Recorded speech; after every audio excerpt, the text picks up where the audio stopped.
शिव महापुराण की कथा में चरित्र आता है, जब भगवान नारायण के चरणों में लक्ष्मी जी बैठी थी और नारायण से पूछा गया कि प्रभु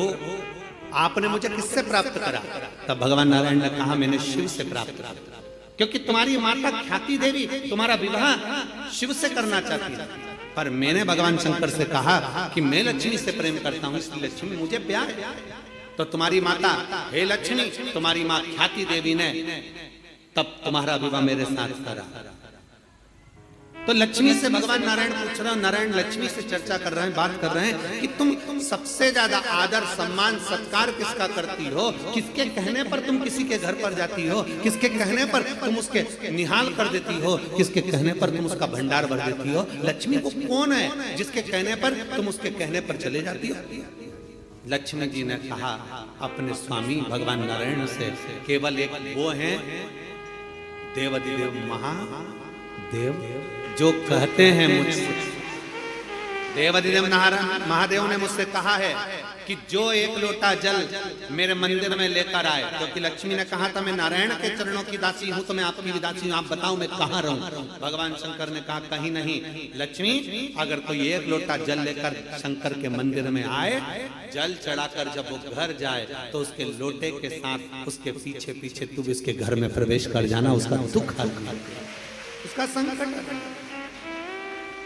पर कार्तिक के महीने में जो तुमने तुलसी की अर्चना करी, कार्तिक के महीने में जो तुमने आंवले के वृक्ष की अर्चना करी, कार्तिक के महीने में जो तुमने शंकर भगवान को एक लोटा जल चढ़ाया, शिव की ऐसी कृपा हुई, शंकर प्रकट हुए, तुम्हें नंदी पर बिठाए, चलते चलते देवाधिदेव महादेव ने पूछ लिया तुम्हें क्या चाहिए। उसने कहा मेरा जीवन दुख में निकला, मेरे पिता पति चले गए, क्या चाहती हो। मैंने सुना है महादेव जो आपसे मांगता है आप वो दे देते हो। हाँ हाँ बोलो क्या चाहिए। क्या मुझे अगले जन्म में नारायण मिल सकते हैं। शंकर भगवान मुस्कुराकर बोले क्यों नहीं मिल सकते। तुमने कार्तिक महीने में मेरे मंदिर में दीपदान किया है, एक लोटा जल समर्पित किया है, तुमने तुलसा महारानी का पूजन किया है और कार्तिक के आनंद का जीवन जिया है, इसलिए वर देता हूँ अगला जन्म जब तुम्हारा होगा तुम्हारे लिए ही भगवान स्वयं नारायण द्वापर में कृष्ण अवतार लेकर आएंगे और तुम उनकी अर्धांगिनी सतभामा बनोगे।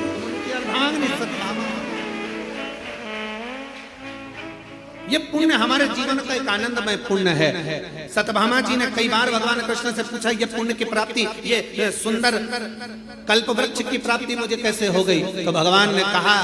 तुमने 5 दिवसीय जो कार्तिक महीने का कृष्ण पक्ष का जो आनंद और शुक्ल पक्ष का जो आनंद लिया है उसका ही फल ये। और उसी कार्तिक के महीने की दीपावली पर्व, लोग कहते हैं दीपावली एक दिन की है। शिव महापुराण की कथा में स्कंद पुराण के अंतर्गत शास्त्रों में वर्णन आता है कि देव दीपावली में भी पीछे पचवीगन स्नान का फल मिलता है और कार्तिक महीने की इस अमावस्या के अंतर्गत भी 5 दिवसीय दीपावली महापर्व का आनंद मिलता है। धनतेरस, रूप चौदस, दीपावली, पड़वा और दूज, ये 5 दिन तक दीपावली महापर्व चलता है। दीपावली महापर्व में हम क्या कर सकते, हम क्या भगवान को दे सकते। अभी आपको कहा कि सारी दुनिया लक्ष्मी को चाहती है, पर लक्ष्मी से कोई पूछे कि तू क्या चाहता है, लक्ष्मी से कोई पूछे तुम क्या चाहती है, तो लक्ष्मी जी भी कह देगी बस मैं इतना चाहती हूँ कि महादेव के प्रति, भगवान के चरणों के प्रति आपका विश्वास जहाँ पर बढ़ा, आपका विश्वास जहाँ प्रबल हुआ, लक्ष्मी जी कहती है वहां पर मैं हमेशा खड़ी हूँ और तुम्हारे घर में हर पल में। पूजन का विधान बताते हुए स्वयं शास्त्र वर्णन करता है हमारे यहाँ। धनतेरस के दिन की जो पूजन है, उस धनतेरस के दिन की पूजन में आप अपने घर में जितनी भी, अब लक्ष्मी की पूजन जब आप करें, दीपावली की पूजन करें, उसमें मुहूर्त देखिए, मनाना, मुहूर्त पूछिए, मनाना। कोई मुहूर्त लिखा हुआ है उसका स्मरण करें। धनतेरस की पूजन करने में, रूप चौदस की पूजन करने में, पड़वा की पूजन करने में, दूज की पूजन करने में आपको मुहूर्त की जरूरत नहीं। आप तो प्रदोष काल शाम का जो प्रदोष काल का समय होता है, उस समय पर बड़े प्रेम के साथ में, आनंद के साथ में, एक सुंदर आनंद से अगर घर में मार्बल या कोटा फर्श वगैरह लगा हो तो कपड़े से ही पोंछ लो, और अगर कच्चा मकान हो तो गोबर से थोड़ा सा लीप कर सुंदर आनंद के साथ में भगवान का जहाँ मंदिर, देवालय, शिवालय है, बड़े आनंद से आपके घर में जो पूजन का जगह है, उस पूजन के जगह पर थोड़ा सा लीप कर या कपड़ा फेर कर वह आनंद के साथ एक सुंदर चौक पूर लीजिए, और चौक पूर कर उसमें थोड़ा सा चावल दाना या गेहूं का दाना रखकर उस पर एक चौरंग, चौकी, पाटा जो भी आप रख सकते हो उसको रखकर एक सुंदर वस्त्र बिछाकर एक सुंदर सी थाली में स्वस्तिक कंकु के रोली का एक स्वस्तिक बनाइए, बनाकर उसको थाली के ऊपर, उसको पाटे के ऊपर जो कपड़ा बिछा है उसके ऊपर रख दीजिए। रखकर घर में कोई चांदी का सिक्का हो, चांदी का सिक्का ना हो, चांदी का कॉइन ना हो तो अपना जो कॉइन आता है, 1 का सिक्का, 2 का सिक्का, जो भी कॉइन आता है वो रख दीजिए। और रखकर उसको जो मोली आती है, लच्छा बांधने वाला, हाथ में बांधने का जो नाड़ा आता है, मोली होती है लच्छा, उससे उसको हल्दी लगाकर लपेट दीजिए और बाबा को उस थाली में रखकर सुंदर आनंद के साथ में माता लक्ष्मी का स्मरण करते हुए 7 दिए घी के, लंबी बाती के, एक दिया तेल का दिया लक्ष्मी जी के लेफ्ट हैंड। जैसे लक्ष्मी जी को जब पूजन करने बैठोगे तो लक्ष्मी जी का मुख आपकी ओर होगा कि नहीं होगा? आप ऐसे बैठे हो तो लक्ष्मी का मुख आपकी ओर, तो दिया आएगा इस ओर। मतलब आप जब पूजन करने बैठोगे तो आपका जो सीधा हाथ होगा लक्ष्मी जी का वो उल्टा, उस उल्टे हाथ की ओर एक तेल का दीप लगाकर लंबी बाती का और 7 दिए लंबी बाती के घी के, आटे के दिए वो एक प्लेट में, एक थाली में रख लीजिए। पूजन का सामान, कंकु, चावल, रोली, मोली, हल्दी की गांठ, अमरवेल, कमलगट्टा, खड़ा धना, गुड़, ये सब सामग्री रखकर कुछ भोग लगाने की सामग्री, कुछ धूप बत्ती आदि, इत्र आदि सामग्रियां रखकर, पुष्प आदि रखकर, जो कॉइन तुमने रखा है, सिक्का तुमने रखा है, 7 दिए सीधे हाथ पर लक्ष्मी, 7 दिए जो तुमने आटे के बनाए हैं उसमें लंबी बत्ती कर सीधे हाथ पर जलाएं। उल्टे हाथ पर तेल का दिया जलाकर पूजन की थाली में जो सामग्री रखी है जल का छींटा देकर बड़े प्रेम के साथ वस्त्र समर्पित कर और रोली, चंदन, मोली, हल्दी जो भी है, मेहंदी आदि सब सामग्री समर्पित कर 5 अमरबेल के टुकड़े, 7 कमलगट्टा,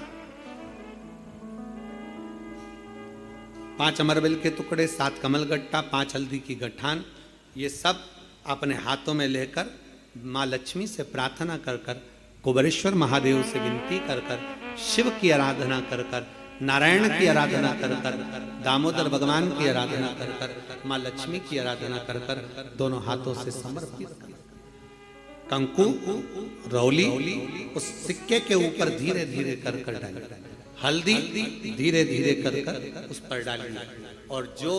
7 दिए आप भोग लगाने के बाद, प्रसाद रखने के बाद में, फिर जब 7 दिए जो तुमने थाली में लिए हैं, प्लेट में लिए हैं, उससे माता लक्ष्मी की आरती,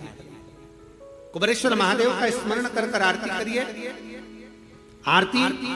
रख दो, पर आरती को लेना नहीं, आरती भगवान की, भगवान को समझ। आरती झोली पसार कर माता लक्ष्मी से प्रार्थना करिए, माँ मैंने कुबेरेश्वर बाबा से विनय करी है, मैंने कुबेर भंडारी से विनय करी है, माँ आप नारायण के साथ, कुबेर के साथ, रिद्धि सिद्धि के साथ, गणेश जी महाराज के साथ आप मेरे घर में पधारें, मेरे घर आप आइए, आपका निवास बनाइए, आप रुकिए। माँ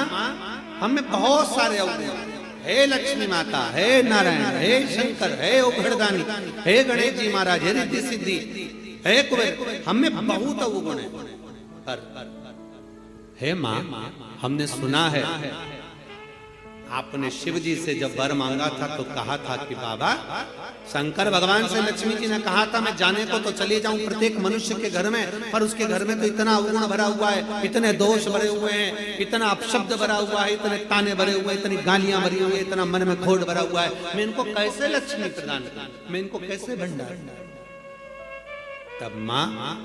आपने तुरंत भगवान शंकर से कहा तो शिव जी ने कहा, लक्ष्मी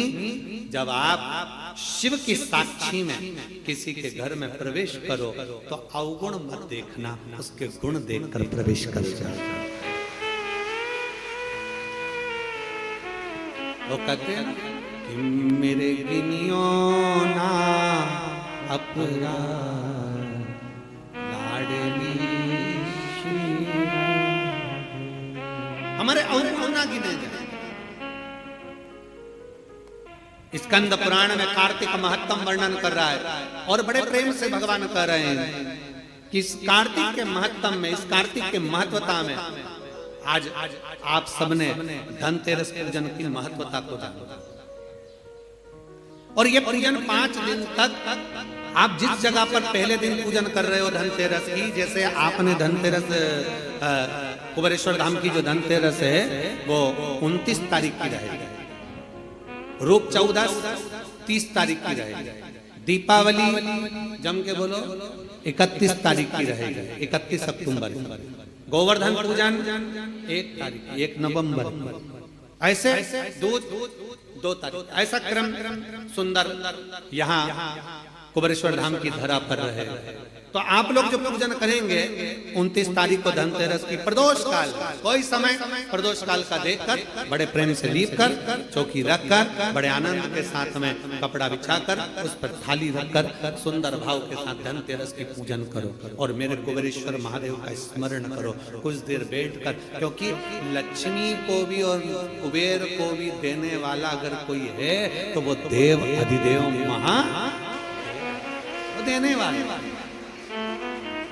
प्रयास करो भगवान शंकर की आराधना में जो सुख है, शिव की भक्ति में जो आनंद है, शंकर की आराधना कर कर शंकर की साक्षी रखकर श्री शिवाय नमस्तुभ्यम। हमने पहले भी कथा में कहा दीपावली के समय पर बाजार में भी जाओ तो दिवाली के समय पर वहां पर मार्केट में भी कहो कि भैया हमको एक स्टिकर चाहिए, काय का स्टिकर, कहना श्री शिवाय नमस्तुभ्यम का चाहिए। क्या करोगे? दरवाजे पर लगाना है। क्यों? क्योंकि हमने सुना है शिव महापुराण की विधेश्वर संहिता में लिखा है कि श्री शिवाय नमस्तुभ्यम बोलने वाले के मुख का मात्र दर्शन कर लो तो हमारे सारे पाप क्षीण हो जाते हैं, हजारों अश्वमेध यज्ञ का फल प्राप्त हो जाता है और हमारे कार्य सफल हो जाते हैं। तो सामने वाला व्यक्ति जब दरवाजा बंद होगा उस पर श्री शिवाय नमस्तुभ्यम लिखा होगा, सामने वाला कोई भी आएगा पढ़ेगा, दरवाजा बजाएगा, जितनी देर खड़ा रहेगा उतनी देर पढ़ेगा श्री शिवाय नमस्तुभ्यम। तुम दरवाजा खोलोगे, उसके मुख का दर्शन करोगे तो भी तुम्हारा कल्याण हो जाएगा। 2 फायदे।